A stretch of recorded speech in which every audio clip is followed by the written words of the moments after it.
Hey guys, what's up? I'm CJ and welcome back to my galaxy. Today we are talking about some songbirds and snakes theories. Most of these theories I have seen floating around the fandom a lot, except I have gotten these directly from the Super Carlin brothers. And I say this with the most respect possible because I love the Super Carlin brothers, but they are the bane of my existence within this Hunger Games fandom. They come up with the craziest theories that you could possibly think of, like where you guys are too scared, where the general public is too scared to say really silly, goofy theories just for fun.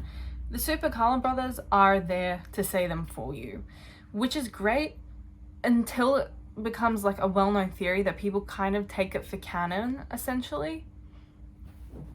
Hi, Willow. Before we get too into the Super Carlin brothers theories, I wanted to discuss some theories from my last Hunger Games video from last week. First of all, from that, thank you so much for it. I have, at the time of recording this, close to 20,000 views on it, which is not an amount of views that I ever expected to get on that. I expected maybe 2,000 if I was lucky. But I have almost 20,000 now, and there's so many people commenting, which is bringing me to this theory that, because last week's video was on the 25th Hunger Games, and it's my personal theory that, and a lot of people's personal theories, my cat is scratching the window for me to let, hang on, Willow. Oh my god, she's scratching the window. You probably saw her in the background. As I was saying, it's my personal theory and a lot of people's personal theory that the 25th Hunger Games had the head game maker be President Snow, that this was when he took over for Dr. Gall. But in my comments, I'm seeing, and I have this written down, that some people think that President Snow became president when he was 23, which I don't know where you guys are getting that from, because I'm going to need to see a quote from the book or the movie telling me that he was 23. Because from my knowledge, Finnick in the book, and I believe in the movie, states that he was so young when he came to power that he moved up the ranks. So by the 25th Hunger Games, he was the president. But I'm not seeing anything that confirms that for sure. Which 23 would make sense because that's when he leaves university or college, whatever. But at the same time, in the political world, assuming this is still kind of like the US politically, I'm pretty sure, and Americans correct me if I'm wrong, in America you can't get into politics or you have to be president, you have to be 30 years old at the very least, and yet you guys end up with presidents that are on their deathbeds. So assuming that it's not too different in Panem, since it's essentially the US, a dystopian future of the US, Snow at least would have had to have been around 30. So by the time we get to the 25th Hunger Games, he is in his early 30s, and if he's the head game maker and he does a really successful quarter quell, then that would give him a lot more power in the political world of Panem to eventually become the president. It is one of my personal theory that he did not become president when he was 23, that he was already president at the 25th Hunger Games. I don't think so. He was head game maker, the quarter quell was his idea because people were once again, I don't know, losing interest in the games. Now onto the Super Carlin brothers theories. They're not necessarily their theories, I think they've extended on them. I don't think they're the ones that originally came up with them, except, correct me if I'm wrong if you are the person who came up with this theory, or if you know who came up with this theory. I think the Super Carlin brothers might have came up with the Lucy Gray is President Coin theory. So since I've mentioned it, let's get into the Lucy Gray being President Coin theory. The whole theory goes that Lucy Gray escaped, survived Snow, and eventually escaped District 12, kept going, I think north, they said, to District 13, and there she found safe haven, you know, addressed her wounds from Snow shooting at her, and then eventually became integrated into District 13 life and rose the ranks to become President Coin. Changed her name, or got married, changed her last name.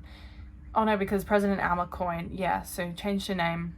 Or Lucy Gray had a daughter, got married, had a daughter, and her daughter was President Alma Coin. This is not a theory that I ever thought was incredibly plausible, simply because, and I've seen a lot of people saying this, and this is where I'm getting the idea from on TikTok, people are saying that Lucy Gray isn't any of these things. She's not Greasy Say, she's not, which is another theory. She's not Greasy Say. That's all I can say, all right? she's not Greasy Say, she's not Alma Coin, because Lucy Gray is free of Snow.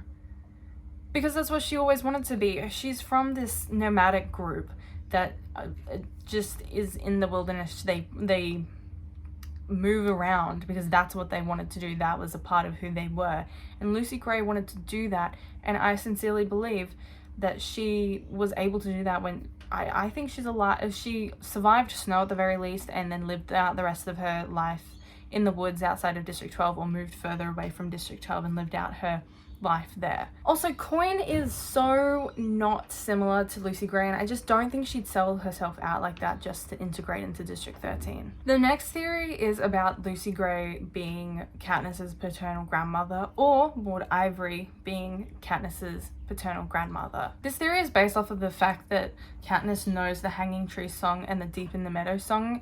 It's not in the movies, the Deep in the Meadow song, but it is in the books that Lucy Gray sings the song that Katniss sings to Ruin Prim in the movies to Maud Ivory.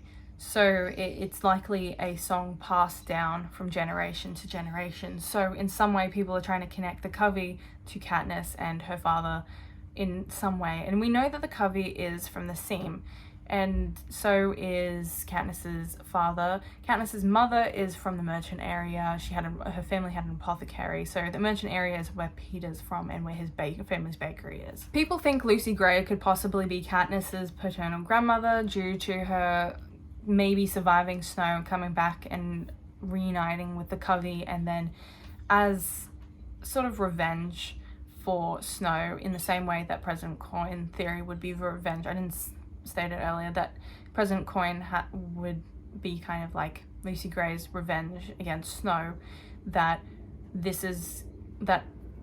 Katniss being alive is Lucy Gray's revenge against Snow, in the way that they're all related. And I don't think that Katniss needs to be related to the Covey to be Lucy Gray's revenge against Snow.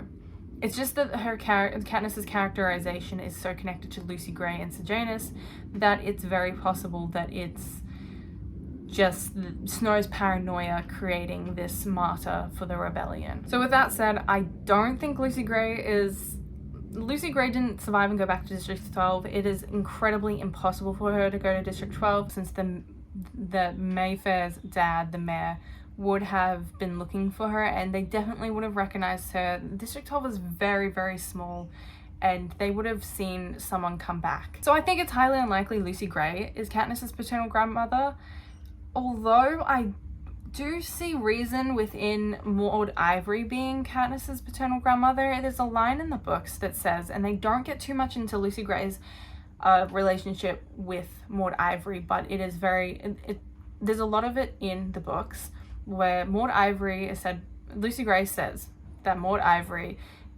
can remember a song almost immediately just from hearing it once. First of all, Katniss can do the same thing. She even describes her child, Katniss, I keep stuffing up. Katniss remembers her childhood, and during one of those scenes, she mentions how she can remember a song almost immediately after hearing it once, and that's how she remembers the Hanging Tree. And obviously, genetically speaking, it'd be more likely for Katniss to have that trait if she got it from someone else like Maud Ivory and her family. Not to mention the song The Hanging Tree and kind of singing and the Hob was kind of banned after Snow left District 12. I'm pretty sure, I can't remember if it was singing in general or just The Hanging Tree, but I do know that Hanging Tree was banned in some way. They weren't allowed to sing in the Hob anymore. So the only way for Katniss and Katniss's father to have learnt The Hanging Tree is if it was passed down through generations. Now that doesn't necessarily mean Maud Ivory is related to Katniss, but that does mean in some way she's probably related to someone in the Covey. I'm of the personal belief that Maud Ivory is Katniss's paternal grandmother. I wouldn't be surprised, but if it was disproven, I wouldn't be surprised if it was someone in the Covey. Now, our final theories are two about Tigris Snow, President Coriolanus Snow's cousin, as we learn in the Ballad of Songbirds and Snakes. The first is Tigris's fashion choices were forced upon her, which is not a theory that I've heard from the Super Carlin brothers themselves, but I have seen on TikTok a lot recently. The idea is that Tigris was manipulated by Snow to create this fashion taste, that the way she dresses up like a tiger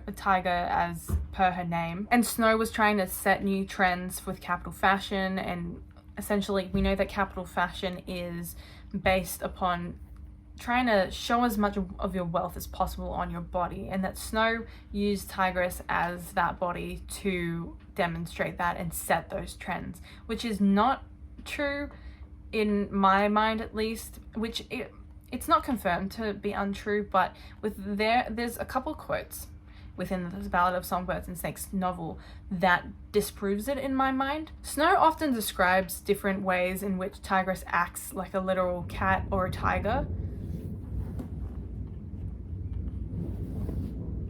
I think it's about to storm. If you can hear thunder outside, ignore it.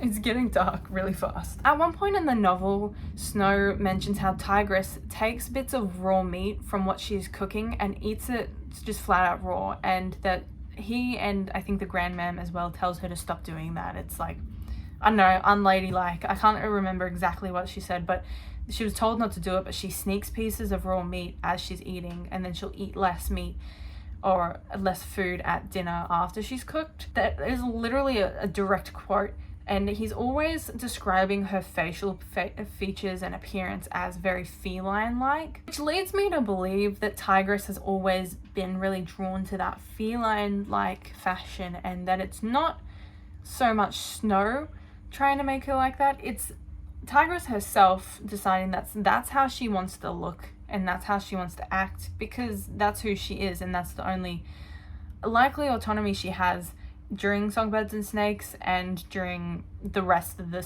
next 65 years when Snow gains power. And the last theory, directly from the Super Carlin brothers, I'm not really sure if they came up with it or not, but I feel like they did come up with this one. It's also about Tigris.